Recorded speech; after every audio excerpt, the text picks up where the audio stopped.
तो इस बारे में थोड़ी सी उनसे बातचीत करने की, उनकी बातों को सुनने की चेष्टा ज़्यादा की जाए। सबसे पहले हम लोग बात कर लेते हैं कि जो पूरा मुद्दा है ये नॉर्मलाइजेशन का, इसके दो पहलू हैं, एक है मुद्दा और दूसरा है घटना।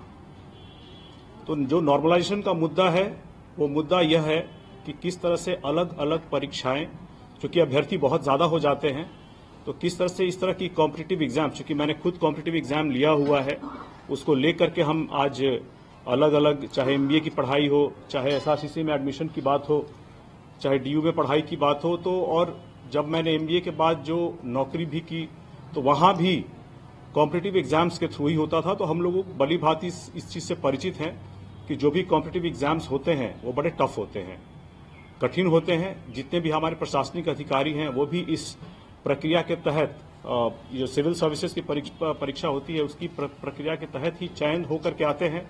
सीटें बहुत कम हैं लेकिन परीक्षार्थी बहुत ज़्यादा होते हैं। ऐसे में कभी कभी प्रशासन के लिए बहुत मुश्किल हो जाता है कि सारी परीक्षाओं को एक दिन में करा पाना।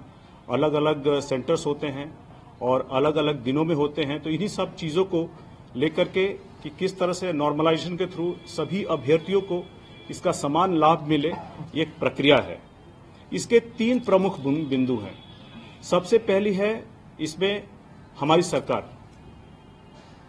सरकार एक जिम्मेदार सरकार के नाते ये बहुत जरूरी है कि जिस तरह से हर क्षेत्र में अपडेट कर रही है, विकास के कार्य कर रही है, अच्छे काम को बढ़ावा दे रही है, उसी तरह से इनके अंदर जो आयोग आते हैं, जैसे बीपीएससी का आयोग है, इसमें परीक्षा की प्रणाली को लेकर के किस तरह से लगातार अपडेट हो, परीक्षाएं किस तरह से बेहतर हो, ये भी सुनिश्चित करना बीपीएससी और सरकार का दायित्व होता है।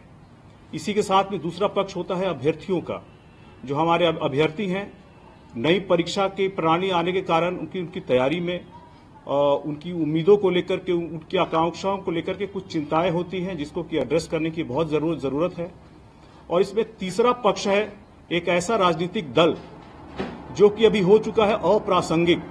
वो किसी भी मुद्दे को, चाहे वो युवाओं के, अभ्यर्थियों के, छात्रों के भविष्य से जुड़ा हुआ ही मुद्दा क्यों न हो, उसको वो एक राजनीतिक हथियार बना करके अपने आप को प्रासंगिक करने की बार बार कोशिश करता है कि हर वो मुद्दा जो राजनीति का मुद्दा नहीं है, कैसे उसको राजनीति का एक मुद्दा बनाकर, टूल बनाकर, हथियार बनाकर उसका राजनीतिक लाभ लिया जाए। उनका मकसद सिर्फ यही होता है। उस पार्टी के जो नेता हैं आज तक किसी भी कॉम्पिटिटिव एग्जाम में बैठे नहीं हैं, आज तक कभी भी कोई प्रतियोगी परीक्षा में बैठे नहीं हैं, लेकिन इस मुद्दे पर भी उनकी पार्टी के लोग आकर के उल्टे सीधे बयान देकर के अभ्यर्थियों को भड़काने का काम करते हैं। ये बहुत गलत है। इन सारे मुद्दों में लोक जनशक्ति पार्टी रामविलास जो है वो छात्रों, युवाओं और अभ्यर्थियों के हितों की रक्षा को लेकर के सदैव प्रतिबद्ध रही है और उनके भविष्य निर्माता इन युवाओं की समस्याओं और चिंताओं को समाधान करना हमारी प्राथमिकता में रही है। देखिए, बिहार सरकार और बीपीएससी आयोग जो परीक्षा की प्रणाली में बदलाव करना चाहते हैं, समय की मांग है, अभ्यर्थी बढ़ते जा रहे हैं, सीटें कम हैं, तो समय की मांग है कि इन सारी चीजों पर परीक्षा की प्रणाली कैसे बेहतर हो, किस तरह से उसमें और सुधार आए, इस बारे में विचार करना और आगे बढ़ना उनका दायित्व है, जिसको लेकर के वो आगे बढ़ रहे थे। लेकिन इसमें अभ्यर्थियों की जो चिंताएं हैं उसको भी सुलझाना, उनकी चिंताओं को, कंसर्न्स को एड्रेस करना भी उनका एक दायित्व है, ये होना चाहिए। इस पार्टी पर हमारी खास करके ये जो ये मुद्दा है नॉर्मलाइजेशन पे, हमारी पार्टी का ये मानना है कि कोई भी नॉर्मलाइजेशन की जो प्रक्रिया हो और उसका जो फॉर्मूला हो, क्योंकि आईआईटी में भी जो होता है वो एक प्रक्रिया के तहत होता है, एक फॉर्मूला के तहत होता है, स्टैटिस्टिकल फॉर्मूला है, इसको अभ्यर्थियों के सामने सार्वजनिक करना चाहिए ताकि किसी भी छात्र को इस पर अविश्वास न बने, बल्कि इससे पारदर्शिता बढ़े, ट्रांसपेरेंसी बढ़े और विश्वास हो कि जो प्रोसेस हो रहा है ये उनके सामने बिल्कुल खुले तौर पे हो रहा है। नॉर्मलाइजेशन जो है वो विषय वस्तु जो होता है उसके चयन के आधार पर होना चाहिए। जैसे अब मैथमेटिक्स का और साइंस का कोई सब्जेक्ट होता है जो ऑब्जेक्टिव होता है, उस पर नॉर्मलाइजेशन करना बड़ा आसान होता है। लेकिन अगर कोई सब्जेक्टिव सब्जेक्ट हो, जैसे इतिहास हो या फिर भूगोल हो या फिर आप ऐसे सब्जेक्ट को पकड़ ले, लिटरेचर हो, इन विषयों पर अगर आप नॉर्मलाइजेशन लाते हैं तो इस पे, क्योंकि जो मार्क्स मिलते हैं वो टीचर की उस वक्त की सब्जेक्टिव इंफॉर्मेशन जो उनके पास है उसके आधार पे होते हैं। इस मुद्दे पे नॉर्मलाइजेशन को अगर लाना भी है तो आपको इसके लिए गहन तरीके से हर पक्ष से बातचीत करके, विचार करके ही इसको लाना चाहिए, ताकि जो भी छात्र इन परीक्षाओं के लिए प्रयास कर रहे हैं उनका उचित मूल्यांकन अवश्य हो और ये सुनिश्चित किया जाना चाहिए। इस परीक्षा में नॉर्मलाइजेशन का जो परीक्षा होता है इसको बीपीएससी के चेयरमैन ने भी कहा था कि इसको जो अभ्यर्थी है, जो एप्लीकेंट है, उनके संख्या पे आधारित करना चाहिए। अब ये क्या संख्या है, मानक होगा, ये सरकार तय करेगी, ये बीपीएससी तय करेगी, लेकिन हमारी पार्टी का मानना है कि इस पे एक मानक तय हो और उससे ज्यादा छात्र हो तभी इसको लागू करना चाहिए। और अंत में हम लोग कह रहे हैं कि पुलिस प्रशासन से हमारी ये अपील रहेगी, चूंकि बहुत सारे जो अभ्यर्थी उनके भी बच्चे हैं जो कभी न कभी अभ्यर्थी हो रहे होंगे, वो खुद अभ्यर्थी रहे होंगे, प्रशासन के लोग भी जो है अभ्यर्थी रहे होंगे इसमें, तो उनके बच्चे भी हो सकते हैं, आज नहीं तो कल आएंगे। तो इन बच्चों का जो भी शांतिपूर्ण प्रदर्शन होता है, विरोध होता है, उसको लेकर के उसका सम्मान किया जाना चाहिए। उनकी जो चिंताएं हैं, आकांक्षाएं हैं, उस बारे में बातचीत होनी चाहिए और अभ्यर्थी की मांगों को सुन करके उसका समाधान करने की प्रयास करनी चाहिए। अब हम आते हैं इस पूरे मुद्दे की घटना पे जो कल हुआ। जैसा मैंने आपको पहले बताया कि एक विरोधी दल जो बहुत समय से लगातार इस प्रयास में रहा है कि एनडीए का जो गठबंधन है वो धरातल पर इतनी मजबूती से है, इसका रिजल्ट भी अभी उपचुनाव में आपको देखने को मिला है, तो वो धरातल पर कोशिश कर रहा है कि हर ऐसा सामाजिक या छात्रों के भविष्य को लेकर के, युवाओं के भविष्य को लेकर के कोई भी मुद्दा ऐसा हो तो वो उसको एक राजनीतिक हथियार बना सके। और कल जो घटना हुई, हमारी पार्टी का मानना है कि उसमें इन्होंने अपने कुछ असामाजिक तत्वों को घुसा करके उसमें इन्होंने भड़काने का प्रयास किया है। और ऐसे में बड़ा ही जरूरी है कि हमें ये पहचान उस वक्त करनी जरूरी है कि कौन इसमें असामाजिक तत्व हैं जो इस पूरी की पूरी घटना को भड़काने की कोशिश कर रहे हैं।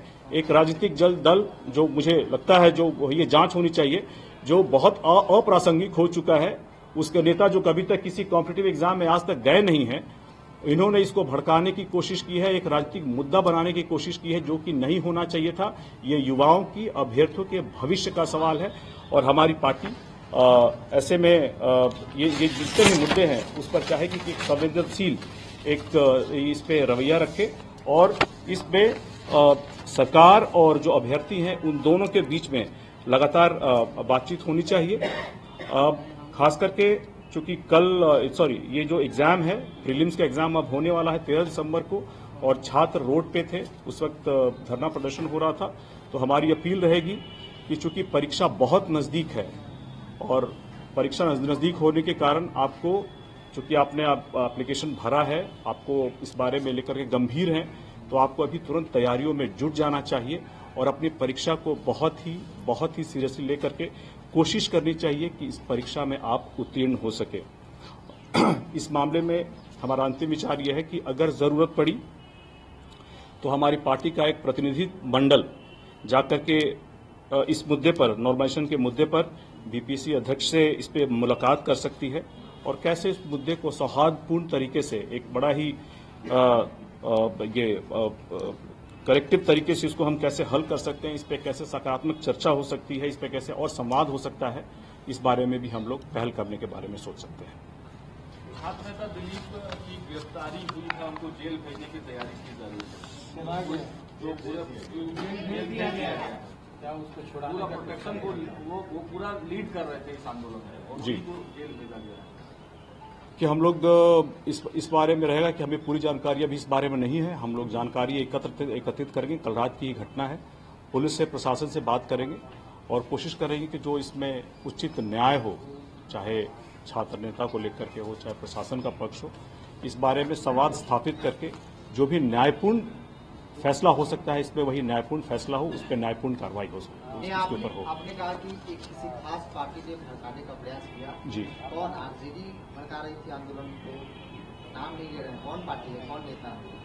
देखिए, इस बारे में दे चुके हम आपको बता भी चुके कि उनके जो नेता है आज तक किसी कॉम्पिटिटिव एग्जाम में गए नहीं हैं। आप समझदार हैं, आप खुद ही समझ लीजिए मैं क्या बोलना चाहता हूं। बीपीएससी के अनुसार सर नॉर्मलाइजेशन लागू ही नहीं होगा।